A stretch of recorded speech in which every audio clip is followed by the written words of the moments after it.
Sunday's game for the Denver Broncos is massive, but Broncos country wants to know, how big is it? How important is this game against the Texans? We'll dive deeper to that and more of Broncos country's questions in today's mailbag installment of Good Morning Broncos.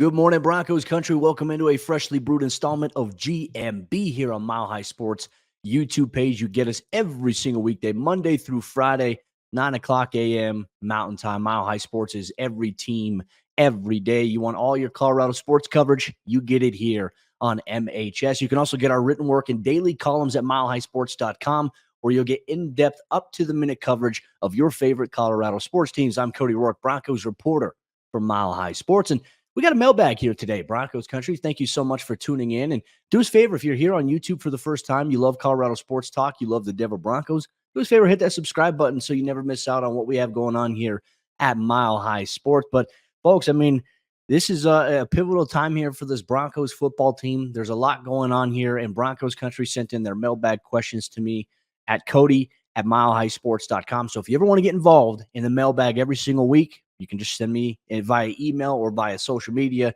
your question, and we will use it here on the show. So let's open up our handy-dandy mailbag here.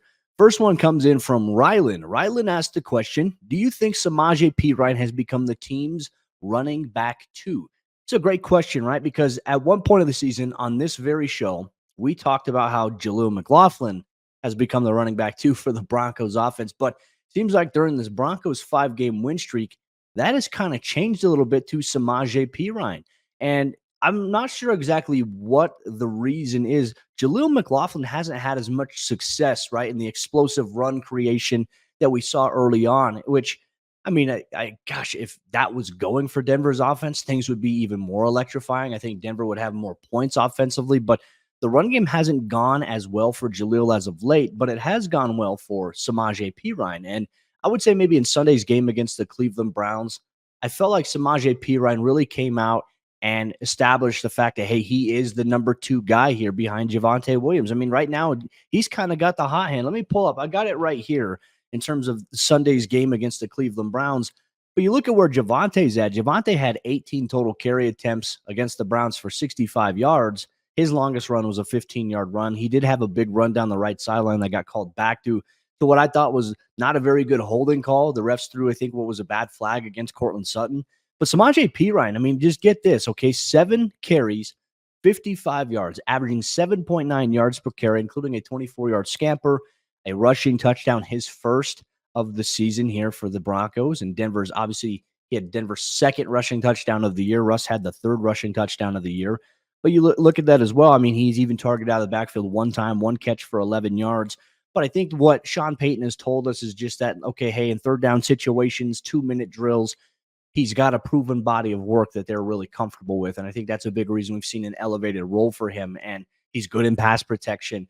But I think with his recent success in the run game, I think that, I think it might be safe to say that Samaje Perine is the Broncos' number two running back right now behind Javonte. I would even say that he might have a little bit more of a hot hand right now than Javonte. And that's nothing against Javonte. It's just teams are trying to sell out against him a little bit. So that's a great question, Rylan. But I do think, I think Samaje at this point is the running back two for the team. He's been very consistent. He's been healthy, which is good for Denver.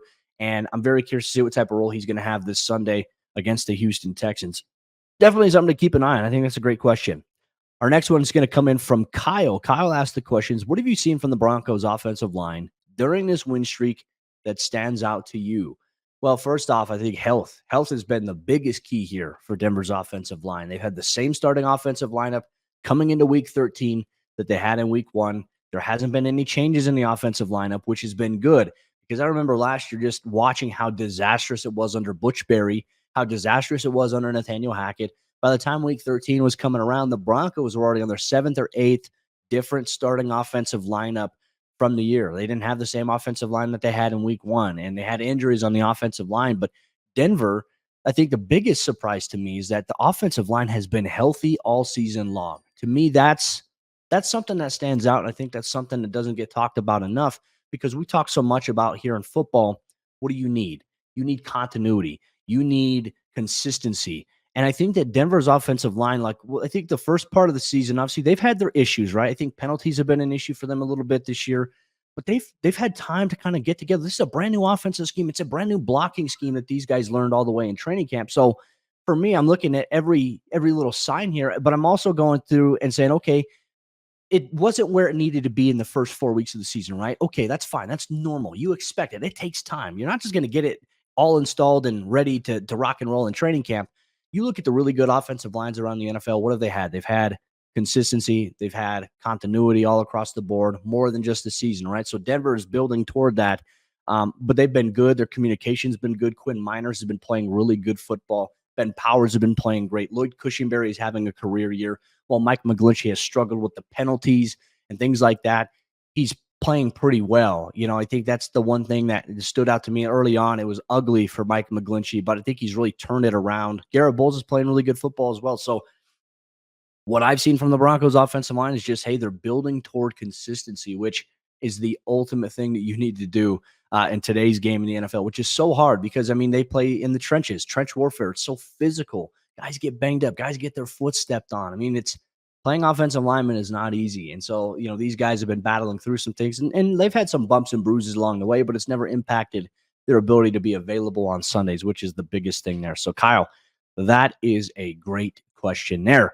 Our next question is going to come in from Brandon. Brandon asked the question, what worries you the most about Sunday's matchup against the Houston Texans? Well, first off, I think the stakes are very high, right? Both teams sitting at a 6-5 record right now.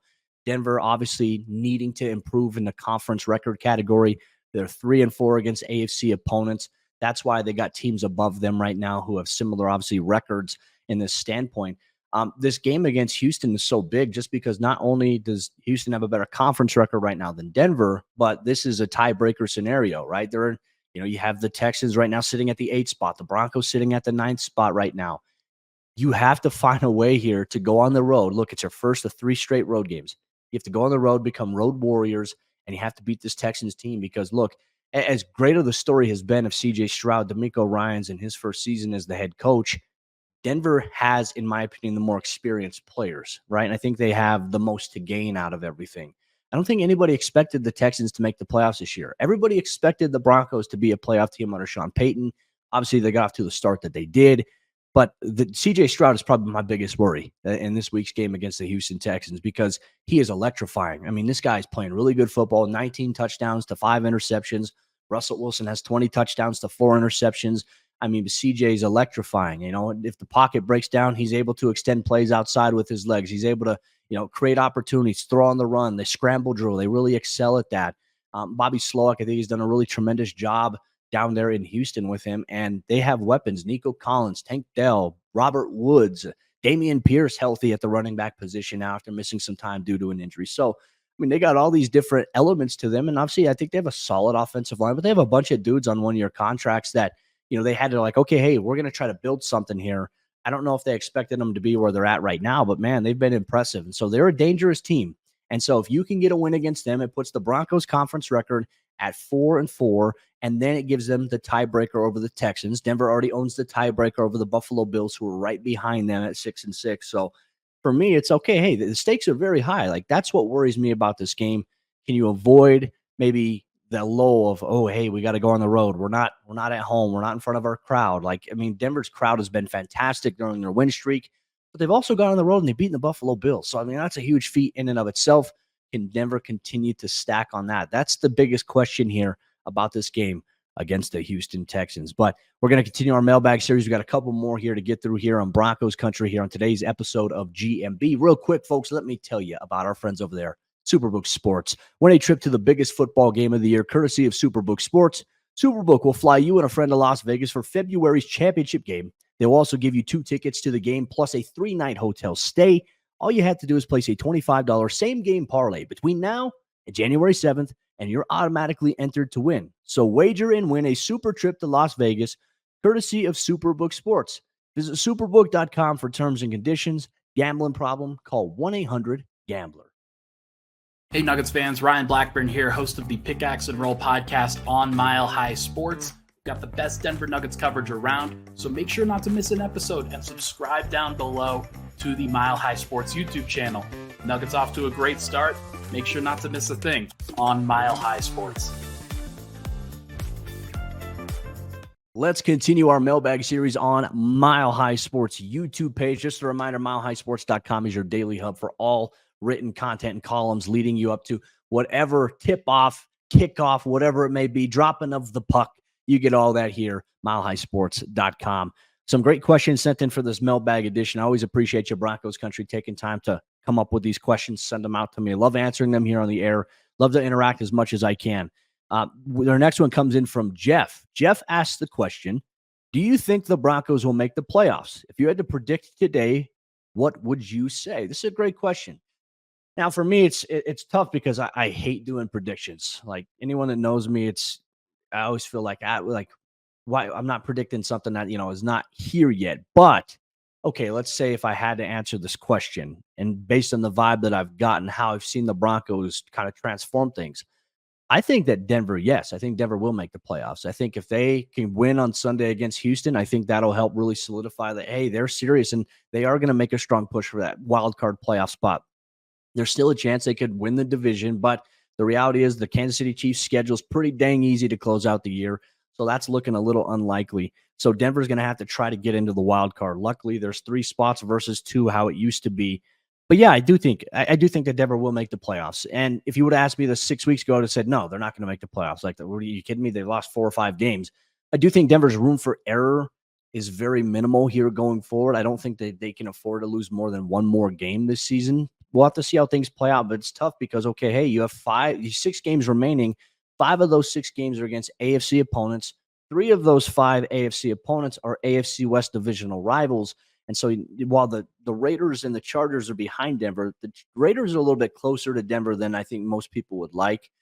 Denver's going to have to take care of business. Like, their room for error, as I mentioned, because they kind of dug themselves into a little bit of a hole early on in the season.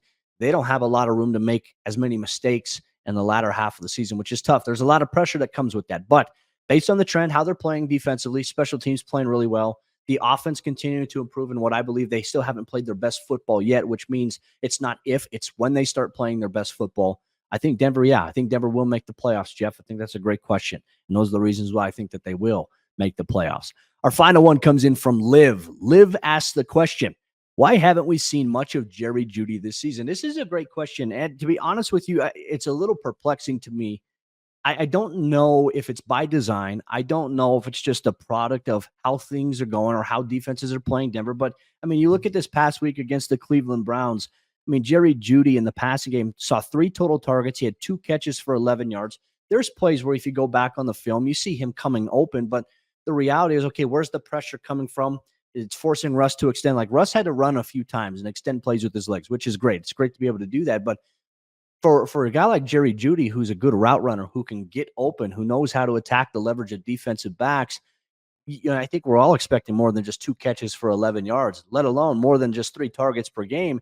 He had a little bit of a bigger game, I think over 50 yards receiving against the Minnesota Vikings. But Jerry, the guy that we saw last year, how dynamic he's been, how explosive he was, we haven't seen that this year. And I don't think that's Jerry's fault. That's not Jerry's fault in any way, shape, or form. It's just the offensive formula has changed. They've become more of a running football team than a passing football team. But I still think that there's times where they can open it up to the passing game where Jerry Jeudy should become a target on some play action looks.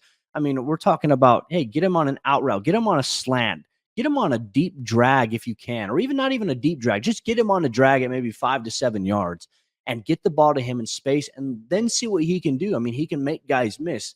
He's very elusive in that regard. So I have been a little perplexed about that. Part of me wonders is, okay, hey, teams are really trying to focus. Maybe teams are trying to focus too much on Jerry.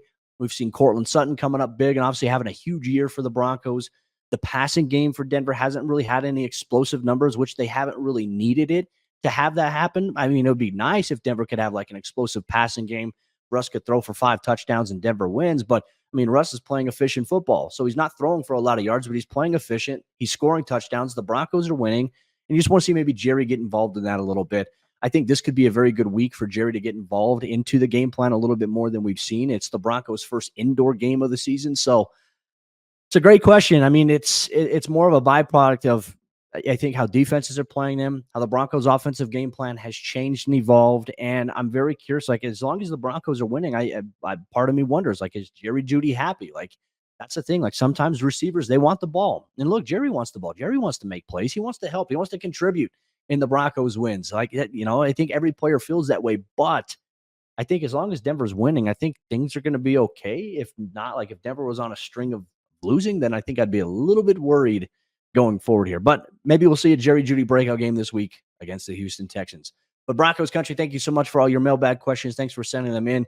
Cody at milehighsports.com. If you ever have any questions, you want to get them involved here on the show, make sure you send them my way. I appreciate you so much for taking time out of your day to listen to us, to watch us. Make sure you subscribe to our YouTube channel as well, and check out our daily written work, milehighsports.com. We'll see you tomorrow for a brand new episode of GMB.